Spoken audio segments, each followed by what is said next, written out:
Breaking news आ रही है। रूस और चीन से भिड़ने की तैयारी में लगे अमेरिका पर खतरनाक मौसम ने हमला कर दिया है। वहां ऐसा बर्फीला तूफान आ धमका है कि 40 साल में यह अमेरिका का सबसे ठंडा क्रिसमस होने वाला है। यह तूफान इतना खतरनाक है कि इसे वंस इन अ जनरेशन यानी एक पीढ़ी में आया सबसे ताकतवर तूफान बताया जा रहा है। मौसम ने अमेरिका में क्रिसमस का मजा किरकिरा कर दिया है। वहां के बड़े इलाके में बिजली गुल हो गई है। सबसे बड़ी बात यह कि इस बर्फीले तूफान ने क्रिसमस पर अमेरिका में मातम प्रसार दिया है, क्योंकि खबर है कि खराब मौसम ने अमेरिका में कम से कम 5 लोगों की जान ले ली है।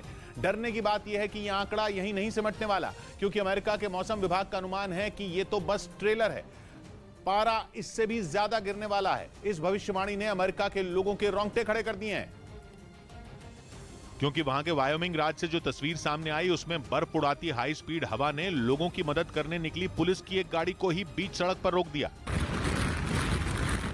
पुलिस ने तो अमेरिका के इस हाल को अंटार्कटिका जैसा ही बता दिया। वहीं ओक्लाहोमा राज्य में सड़कों पर बर्फ ऐसे कुंडली मारकर बैठ गई कि गाड़ियां हादसे का शिकार हो गईं।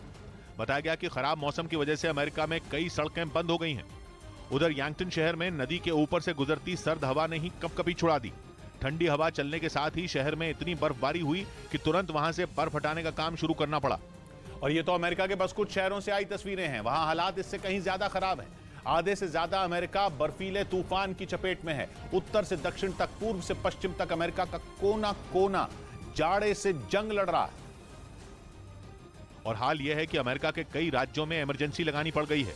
New York, West Virginia, Kentucky, north Carolina, Georgia और ओक्लाहोमा में इमरजेंसी लगा दी गई है। उत्तर में कनाडा के बॉर्डर से दक्षिण में मेक्सिको की सीमा तक रिकॉर्ड तोड़ सर्दी ने आतंक फैलाया हुआ है। पश्चिम में वॉशिंगटन से दक्षिण में गर्मी से तपने वाला फ्लोरिडा राज्य तक ठंड में ठिठुर रहे हैं। और ठंड भी कोई मामूली नहीं है। अमेरिका के मौसम विभाग ने चेतावनी दी है कि वहां तापमान -40 से -50 डिग्री सेल्सियस तक गिर सकता है। ये ठंड इतनी खतरनाक होती है कि 5 मिनट के अंदर इंसान की चमड़ी जमा दे, उंगलियां, कान और नाक सुन्न पड़ने लगे और आखिरकार अंग काटने की ही नौबत आ जाए। इंसान की मौत भी हो सकती है। इसी वजह से अमेरिका के राष्ट्रपति बाइडेन ने आनन फानन में मीटिंग बुलाई और लोगों से एकदम सतर्क रहने की अपील की। क्रिसमस के दौरान अमेरिका में बड़ी तादाद में लोग छुट्टियां मनाने जाते हैं, लेकिन बीते 2 दिनों में वहां 5300 से ज्यादा उड़ानें रद्द हो चुकी हैं।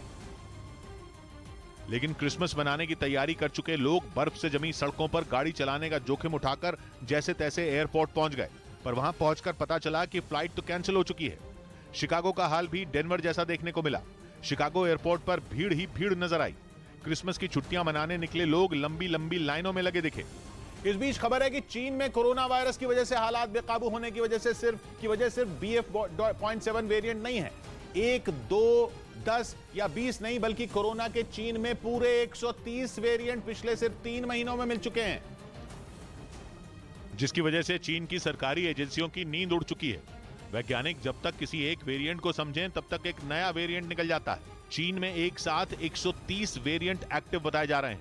ये सारे वेरिएंट ओमिक्रॉन के सब वेरिएंट ही माने जा रहे हैं, जबकि कुछ ऐसे हैं जिनके बारे में पता ही नहीं चल रहा कि ये ओमिक्रॉन है या कोरोना के किसी और वेरिएंट से जुड़े हैं। इनमें BF.7 सबसे ज्यादा फैलने वाला वेरिएंट बताया जा रहा है, लेकिन कोरोना मरीजों की मौत की वजह BF.7 के अलावा कुछ और वेरिएंट भी बन रहे हैं। उससे भी बड़ी टेंशन यह है कि कोरोना के फैलने की रफ्तार कम नहीं हो रही, इसीलिए अलग अलग वेरिएंट मिलने के बाद म्यूटेट हो रहे हैं, जिससे वायरस के रोजाना नए वेरिएंट बनने का सिलसिला थम नहीं रहा।